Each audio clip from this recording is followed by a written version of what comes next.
Hello! Welcome to another Suitcase Full of Books literary adventure. If you're new here, I'm Elizabeth. And I'm Micah. And today, we're going to our first ever literary festival. And we are in Mandalay, Myanmar. That's right, Myanmar. If you're wondering where Myanmar is, it's a country next to Thailand. To get here, we flew from Juneau to Seattle, Seattle to Tokyo, Tokyo to Bangkok, and finally, Bangkok to Mandalay. We're going to the 5th ever Irrawaddy Literary Festival, and we're going to take you with us, so let's go.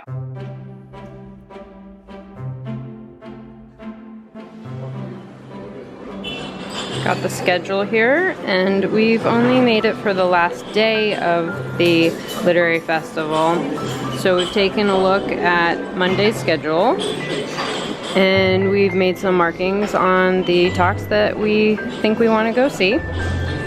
And Micah and I might split up for the first one. The literary festival had 5 rooms of talks to choose from at each hour, and so we decided to pick our favorite ones, and we split up for some of them. So the first one I went to at 9 a.m. was about fiction and nonfiction in Myanmar. There were 3 women who I think were all authors on the panel, and they spent a good chunk of time talking about their favorite books. At least from what I understood in the translation, they seem to be talking a lot about love stories, and interestingly, they used a lot of metaphors when talking, and it seemed to run throughout the conference that the Burmese like to use a lot of metaphors to explain things, and when they ask questions, they tend to do a lot of explanation before getting to their question. So that was pretty interesting. And you went to a different talk. Yeah, I went to Water Resources and the Earth, and it was basically the concern for fresh water for people. Some of these talks were harder because he had a translator, so I couldn't exactly understand everything he was saying. The gentleman that was talking was very concerned about water resources and didn't really blame anyone for why water's becoming scarce or why there's droughts. He just said it's a problem and we need to fix it. And it was a little unclear. There was some of the college students asked questions and said, what do we do to fix it? And he said, the UN is looking into it, which I found kind of interesting. Didn't talk about pollution really. There was one person when they did the Q&A that said that there's rice fields and they're using more and more pesticides, which is going into the ground and contaminating groundwater. What do we do about that? Because we need rice to eat, but at the same time, we need water to drink. So there was no clear picture, but it definitely got the conversation started, and it was really cool to see younger kids, well, college students, ask these questions and got them thinking. And then at 10 a.m. we went to the same talk, and it was about Myanmar short stories based on civil war. And we both found it really interesting that they actually openly talk about civil war here. They talk about what's going on with the Rohingya, and we were surprised. And then a lot of the adults seemed to think that the students they were talking to in the room really had no understanding what they had lived through, because they've lived through communism and socialism, and the young students in the room just have no concept, but they were trying to promote reading and literature and education as a way to get across to the kids what had happened and to make the world better in the future. So speaking of war and politics, there was a talk I went to about cartoons, illustrated cartoons. A nice panel that talked about political cartoons that they do for a living in Myanmar, and how open they are, how much they criticize government, religion. There was cartoons on Buddhists, how they're on their cell phones and they're on their motorbikes and they're using all this technology, and that's not, as an American, that's not my vision of a Buddhist, and maybe that's what his point is. He also had some American political cartoons, which were entertaining.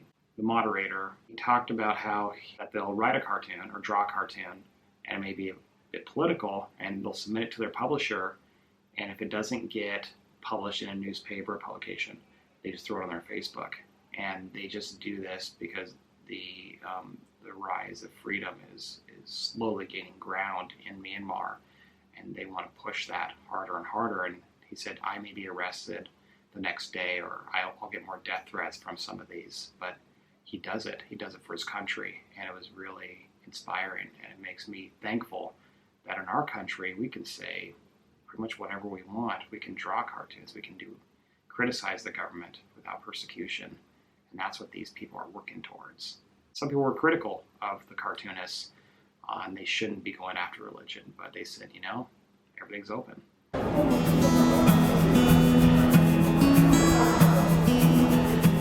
Most of the talks are actually in Burmese, but English speakers are given translation earpieces to listen to.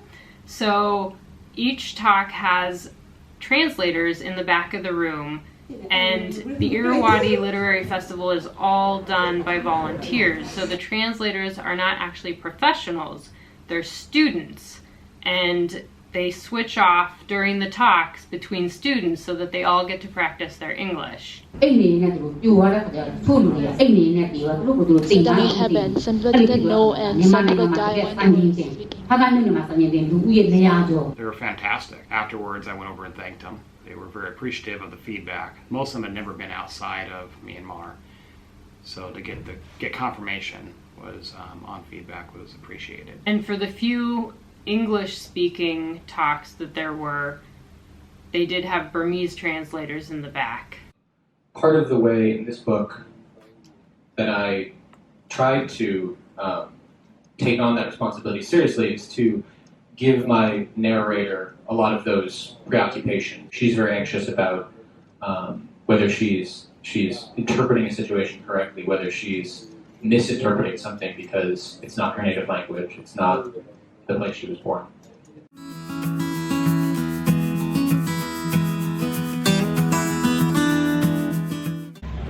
We just came outside to the bookstore of the book fair, and I found Harry Potter in Burmese.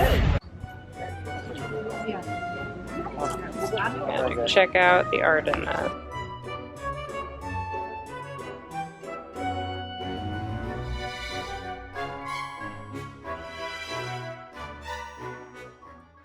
So we just learned from a young student here that apparently there's no official translator of Harry Potter. So they're pretty much fan translated. Someone has done one, someone's done a couple others, and there's no complete set in Burmese yet, but the translator who has done these books has promised to eventually do all 7. So eventually they'll be able to read all 7 Harry Potter books in Burmese. I really like the cover art of this one. It was done by a Burmese artist. Every time we buy a copy of Harry Potter in one of the languages of the countries we're in, we get questioned by the people. They find it really funny that we're collecting Harry Potter in the different languages. We had the same thing when we were in Bangkok. When we bought a Thai version of Harry Potter, the shopkeeper was like, that's in Thai, right? And we're like, yeah, we know.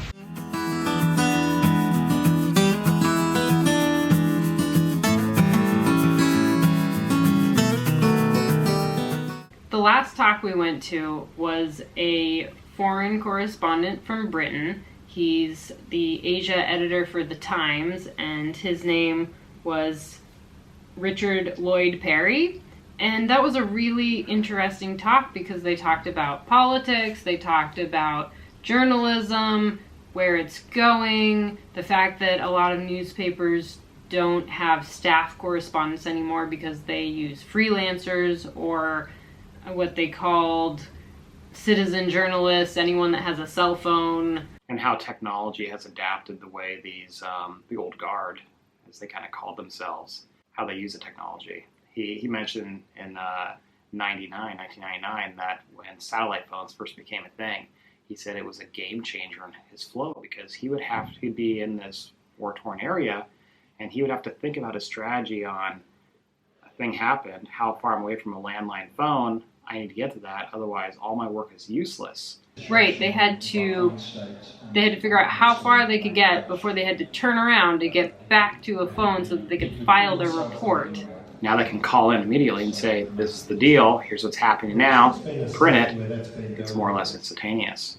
Right, so he was talking about how his newspaper is not known for breaking news, but instead they like to take a step back, take a breath, and do deeper analysis, find people to talk to, and so their news may be 3 to 4 hours later than the other news sources, but they'll have more analysis, more in depth, and sort of make sure their facts are correct before they break their stories. Yeah. There were a lot of really interesting topics, and we only flew in for the last day of the festival, but I'm really glad that we went. It was a really interesting intercultural experience, and it was really cool to get to interact with local Burmese and learn about how they're trying to promote literature and education. And what we got out of it was pretty awesome. I feel like this could benefit anyone, not just local Myanmar people, but anyone in the world, because it gives you a different outlook, and you can also interact directly with people that are not, the staff from the hotel or tour guides, people you're paying. It gives you that truly local experience, just to chat. And they wanted pictures with us everywhere, which was weird, but neat. If you're looking for a literary festival to go to, this is it. Yeah.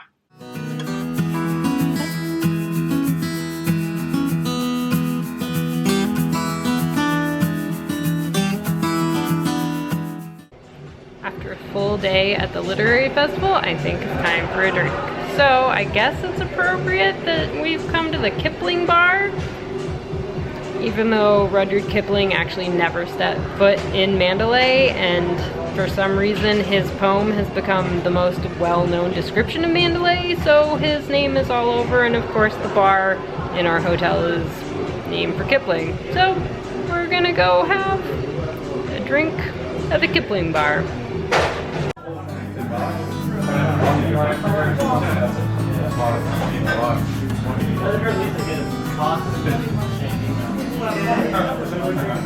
If you enjoyed that video, give it a like, share it with a friend, hit that notification button, and for more bookish fun, subscribe to the blog, subscribe to the YouTube channel, and I will see you in the next video.